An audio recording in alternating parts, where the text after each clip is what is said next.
Kita adalah orang-orang yang telah dipanggil Tuhan. Coba ya. Kita dipanggil oleh Tuhan di tengah-tengah dunia ini. Tidak semua orang dipanggil, tetapi kita telah dipanggil oleh Tuhan untuk melayani, untuk mencintai Tuhan, bukan oleh sebuah jabatan, bukan karena kita telah dieskakan, tetapi karena komitmen kita mencintai. Nomor 100. Yesus panggil akan kita tengah ribut dunia, merdu bunyinya katanya, Kristen turutlah aku. Yesus panggil akan kita tinggalkan dunia fana, buangkan segala berhala, cinta aku katanya, dari sekalian nafsu dunia serta kesenangannya. Yesus panggil cinta aku melebihi semuanya. Yesus panggil akan kita, tolong kita dengarkan, serta serahkan hati kita, cinta hanyalah Tuhan. Puji Tuhan, itulah hubungan kita dengan Tuhan kalau Ia memanggil kita dalam hubungan mengasihi Allah. Mari kita membaca firman Tuhan di dalam 1 Timotius pasal 1 ayat yang ke-12 sampai ayat ke-17. 1 Timotius pasal 1 ayat 12 sampai ayat yang ke-17.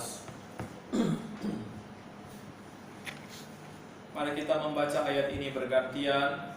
Ucapan syukur atas kasih karunia Allah. Saya akan mulai pembacaan. Di setiap ayat kita silih berganti membacanya. Aku bersyukur kepada Dia yang menguatkan aku, yaitu Kristus Yesus Tuhan kita, karena Ia menganggap aku setia dan mempercayakan pelayanan ini kepadaku. Aku yang tadinya seorang penghujat dan seorang penganiaya dan seorang ganas, tetapi aku telah dikasihinya, karena semuanya itu telah kulakukan tanpa pengetahuan, yaitu di luar iman. Malah kasih karunia Tuhan kita itu telah dikaruniakan dengan limpahnya kepadaku dengan iman dan kasih dalam Kristus Yesus. Perkataan ini benar dan patut diterima sepenuhnya. Kristus Yesus datang ke dunia untuk menyelamatkan orang berdosa, dan di antara mereka akulah yang paling berdosa.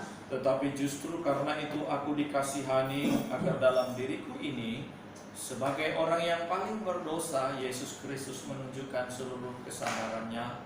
Dengan demikian aku menjadi contoh bagi mereka yang kemudian percaya kepadanya dan mendapat hidup yang kekal. Hormat dan kemuliaan sampai selama-lamanya bagi Raja segala zaman, Allah yang kekal, yang tak nampak, yang esa. Amin. Puji Tuhan. Ungkapan ini adalah ungkapan sukacita, ungkapan kesadaran diri, ungkapan komitmen dari seorang rasul yang ia tulis kepada seorang murid yang ia kasihi, yaitu Timotius. Dia berkata di sini tentang siapa dirinya. Dia tahu siapa dia pada saat itu. Dia tahu siapa dia sebelum saat itu. Dia tahu siapa dia sesudah saat itu. Saat itu apa? Saat ketika ia telah menerima anugerah Tuhan. Bagaimana dengan kita hari ini? Setelah kita menerima anugerah Tuhan, apakah kita sadar siapa kita sebelumnya? Dan apakah kita juga menyadari siapa kita seterusnya untuk Tuhan?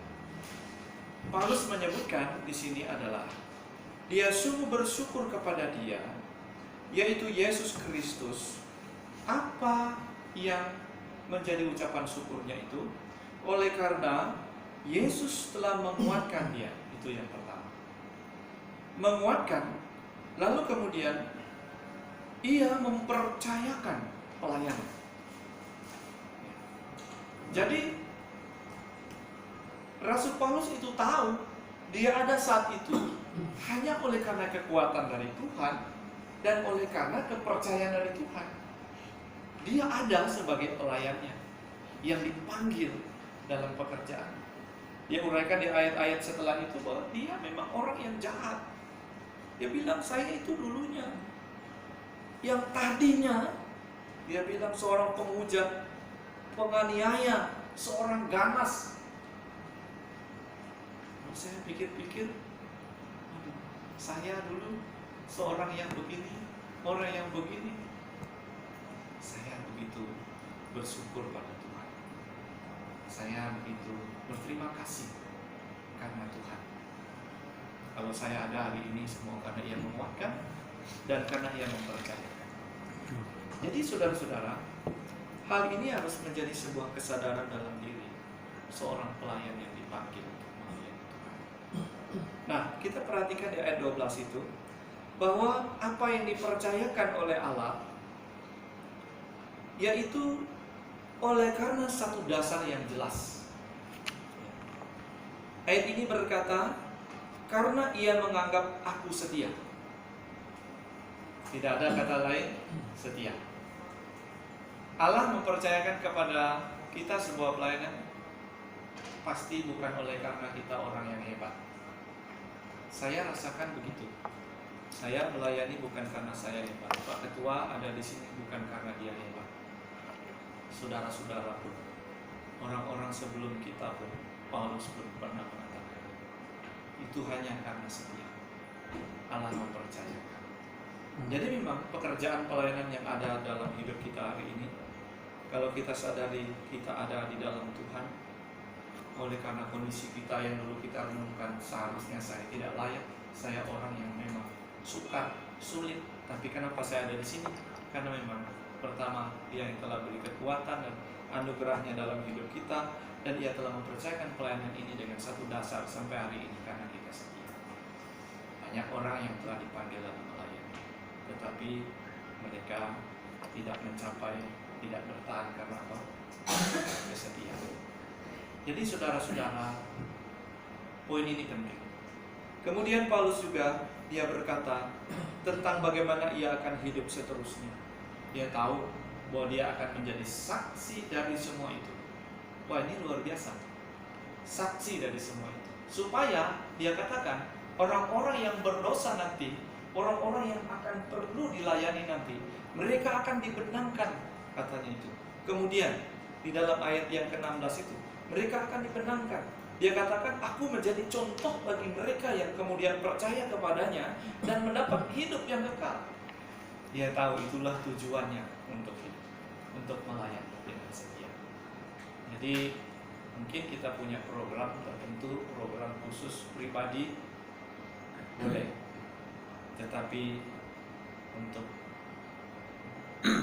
melayani dan memenangkan jiwa, menjadi berkat untuk membawa orang kepada hidup yang kekal harus menjadi prioritas utama. Sehingga dalam panggilan, dalam jabatan sebagai vikaris, jabatan sebagai pendeta, sebagai gembala, kita tidak mengorbankan apa yang harusnya menjadi panggilan utama kita. Sekalipun itu memang sangat penting adanya. Kita boleh mengatur waktu dengan baik, kita boleh berkebun, kita boleh menjalankan bisnis, tetapi agenda Allah yang telah memanggil kita untuk membawa orang-orang kepada Kristus harus tetap menjadi prioritas utama kita dalam membimbing jemaat kita. Tidak hanya cukup menyenangkan hati mereka, tetapi harus membawa mereka untuk menerima hidup yang kekal. Paulus sangat sadari hal itu sebagai seorang pelayan, sehingga ia memesankan kepada Timotius, juga kepada saya, kepada kita semua malam hari ini sebagai hamba-hambanya. Kita semua sama seperti Timotius, yang saat ini telah menjadi gembala jemaat yang ada di setiap jemaat. Biarlah firman Tuhan terus meneguhkan panggilan kita. Mari kita mengambil waktu sejenak untuk merenungkan. Kita mengambil waktu untuk berbicara dengan Tuhan pada malam hari ini.